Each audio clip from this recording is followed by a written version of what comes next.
Hi everyone, Hugo here, one of the co-hosts of the show. What you're about to watch is a highlight from one of our most recent episodes. To get access to the full version, receive 2 exclusive episodes a month, get every episode 1 week early, and help us stay as independent as possible, support us on Patreon through the link below. Thank you. Now enjoy the show. I mean, that's the point of all this stuff. It's so incredibly vague that you can Mm. cast any, enemy of the state as a Mm. terrorist. Anything that is damaging to capital or the status quo Mm. in general at this point Mm. is terrorism, financial Yeah. terrorism, social terrorism, cultural terrorism, however you want Ooh. to cast it. You forgot the most fun one, which is if you were to basically start protesting against fracking, you are an eco-terrorist. Whoa! That's my favorite. Yeah. Blow up the Yeah. pipeline. Don't even look at my pipeline, Uh, motherfucker. Ooh. And there you obviously, there go. were a lot of controversies and criticisms there, like civil liberties concerns, like obviously infringes on particularly the Fourth Amendment, Mm. protection against unreasonable search and seizure, stuff Mm. like that. Lack of oversight. Some questioned the effectiveness of it just because it was so broad. People, people who are taking it at face value, saying, "Well, how does this prevent terrorism? You're just arresting people," and the government's like, "Yeah." It's like Mm. it doesn't, Yeah. the average American's like, okay, this doesn't work for the stated cause. Like that's the point. Yeah. That is the It's not point, my supposed friends. to. Yeah, but Yeah, and even if we put on our herder immigrants hat, which we never Mm. should, but let's right. imagine we do it. Mm. Like 9/11 is an organized group from abroad that does whatever it does, right? Mm. Hakim, don't say based.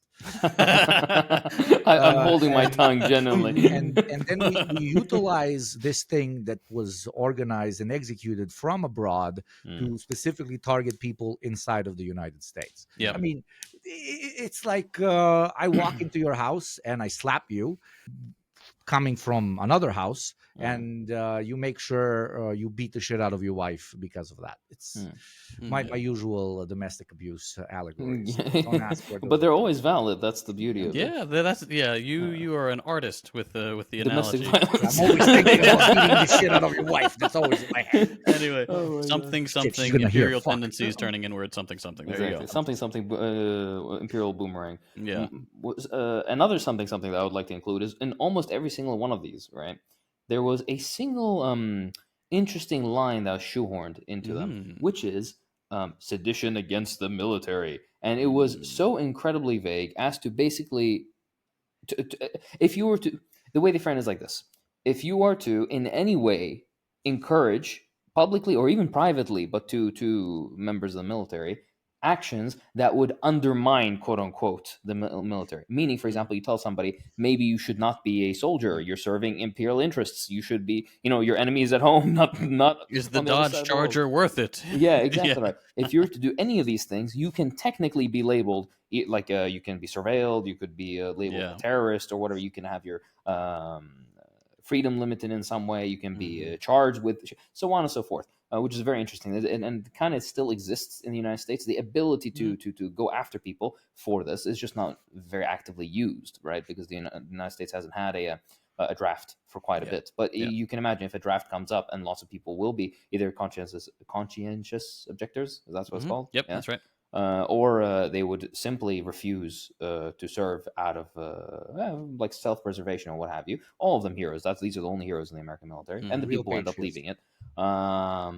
These people will in masse be charged because that's how the American military functions, and many other militaries around the world. I'm going to give 3 other examples: South Africa, South Korea, and Brazil. I'll start with the South countries always. Yeah. No. Interestingly, almost all the South countries were the ones supported by, you guessed it, drum roll, the United States and the Western Bloc, except for South Yemen, the only base south. I'm joking, of course, but these were propped up organizations or countries. We'll start with South Korea. Of course, everybody knows South Korea was a fascist dictatorship directly supported by the United States. It's nothing new.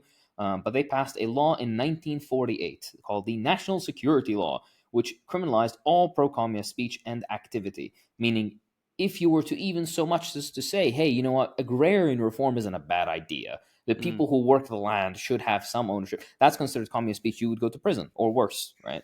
If you were to say, I think the boss is kind of fucking us. Maybe we should get together and then advocate collectively for a little wage increase or improved conditions. You are engaging in communist speech and you will be sent to prison or worse, right? So on and so forth. It's incredibly extensive. I need to also remind people that in 1948, the largest and most influential political force on the Korean Peninsula were the communists, both in the north and in the south. Right, that's why the United States had to prop up a fascist dictatorship, because if they had not done that, and if they had massacred people en masse in the hundreds of thousands, then the communists would have won, and Korea would be won right now under a socialist system. But that is for South Korea. And this was kind of the juxtaposition I want to give you. Usually, it's only one law, and it's very to the point in other places. The United in States, South Korea, if you speak bad of the military, Syngman Rhee makes you get out and push the tanks. Yeah, exactly right. Whoa! Oh my God! Have you seen that picture of Yunomi Park? If the people know, she's the most famous, like a quote unquote DPRK defector, who came from like a very upper class family in the DPRK, and also lied about everything. Literally, it's proven lies. Everything she said is proven lies. But guys, have you thought about Buba? Yeah. She went and she got all the arguments. plastic surgeries and whatnot. But she was the one who got on Joe Rogan and gave this bullshit thing about they would go pushing out the trains, push the trains. But have you seen the photo that she took with Joe Rogan afterwards? She looks like a literal giant. She looks like, genuinely, when you put Hugo next to any old man from the country that we were at recently, and Hugo towers over them, that's what she looks like. And I'm like, hold on, this is a Korean woman at the end of the day, yani. Right? Yeah. And then you check it, and Joe Rogan is 5'1", 5'2". He's a small man. He's a little fella, yeah. Yeah, not that there's anything wrong. I'm not like short king, yeah. But I mean, not him, but in general, people of that height, short kings. But that genuinely surprised me, and I'm like, wait, we have somebody coming from the DPRK talking about malnutrition, blah blah. People are pushing the trains. There's no food to eat next to fucking over American man who eats solely raw meat the whole time. The man who has dedicated his whole existence to becoming bigger, yet somehow is not very large. Moving on to yet another law, and this is something cute a little bit. The American names are always the Smith Act, the McCarran Internal Security Act, the balls and deep in your ass the act, hot whatever dog the fuck. water act. Yeah, yeah, exactly. They're all stupid. But when you get to the fascist ones, you're like national security law. With Brazil, it was called the Institutional Act Number 5. Oh hell yeah! Yeah, exactly right. This was passed in 1968, and this allowed the military dictatorship to outlaw leftist parties and arrest activists and censor the press and do whatever they want at their whim, basically, without any oversight, essentially. And the idea was being that, we're maintaining public order. And again, completely arbitrary. You can be arrested for doing anything or saying anything. It is on the whims of the people who are doing the arresting, essentially. And this is kind of like paralleled by the kind of cringe title that they kind of borrowed from the Americans, I guess, in South Africa. It is the Suppression of Communism Act in 1950. Incredibly cringe, again. But this is the same law that was used to ban practically all leftist organizations. In South Africa, this included the African National Congress, which Mandela belonged to, and the South African Communist Party, which many of Mandela's comrades also belonged to at the time. This also was kind of went like hand in hand with apartheid laws that would follow afterwards. The idea being is if you're anti-apartheid, then you're a communist, which, based, you're actually true. Before it became trendy and like apartheid was going to crumble within 2 weeks, right? Everybody who was anti-apartheid was a communist. But it's interesting to note. This was the first section. This is how legal measures were carried out. Let's move into the second one, which is violence and assassinations. Yay! Let's go. My favorite. This is a very common form of state violence, much more primitive and usually present in older forms of repression or less developed security apparatuses. I don't know. But you know what I mean. Yeah. This usually means state-sponsored violence, either paramilitary groups directly supported by the state or with the knowledge of the state. Exactly. With the knowledge of the state, them not doing anything about it, right? Yeah. Like it was in fascist Italy, for example. Death squads being employed to eliminate either union leaders or leftist leaders or Communist Party members, movements, so on and so forth. The most common example of these are trade unionists who fought for better rights, better working rights in Colombia and a bunch of other Latin American and Central American countries in Coca-Cola plants. And what did Coca-Cola do? Hugo, please do tell me. What did Coca-Cola do in order to answer the requirements and demands of their workers? They went to them and they made a very nice ad that Pepsi later copied, where they slowly opened slow-mo style the Coca-Cola bottle and passed it to all of their fellow workers. Exactly right. There you go. And underneath they held an FAL and they went pa pa pa pa pa. Exactly right. Yeah.